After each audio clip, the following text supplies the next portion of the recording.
என்ன மக்களே, அனுபமா பரமேஸ்வரனோட லாக்டவுன் படம் பத்தி ஸ்லோவா இருந்தாலும் கண்டென்ட் பேசுது. அது உங்களுக்கு வர்த்தா இல்லையான்னு சொல்ற நம்ம தமிழ் ரிவ்யூ சென்டரோட ரிவ்யூ இதோ உங்களுக்காக. முதல்ல படத்தோட மிகப்பெரிய பாசிட்டிவ் அனுபமா பரமேஸ்வரனோட நடிப்பு தாங்க. ஒரு ஜாலியான பொண்ணா ஆரம்பிச்சு பிரச்சனையில மாட்டி தவிக்கிற வரைக்கும் அவங்களோட பெர்ஃபார்மன்ஸ் தான் படத்தையே தாங்கி பிடிக்குது.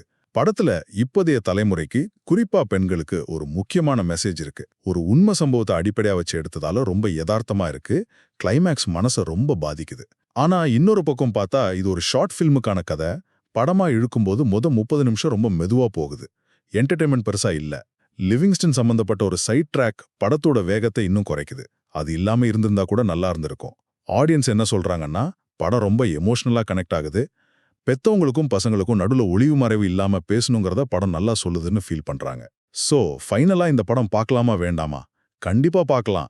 ஆனா இது ஒரு கமர்ஷியல் மசாலா படம் கிடையாது. சீரியஸான மெசேஜ் உள்ள படங்களை விரும்புறவங்களுக்கும் குடும்பத்தோட பார்க்கறவங்களுக்கும் இது ஒரு நல்ல அனுபவமா இருக்கும். அனுபவமோட நடிப்புக்காகவும் படம் சொல்ற கருத்துக்காகவும் சில வேக குறைகளை மன்னிச்சு தியேட்டர்ல பார்க்கலாம். வீடியோ பிடிச்சிருந்தா தமிழ் ரிவ்யூ சென்ட்ரல் சேனலை சப்ஸ்கிரைப் பண்ணுங்க, லைக் அண்ட் கமெண்ட் பண்ணி ஷேர் பண்ணுங்க. தேங்க்யூ.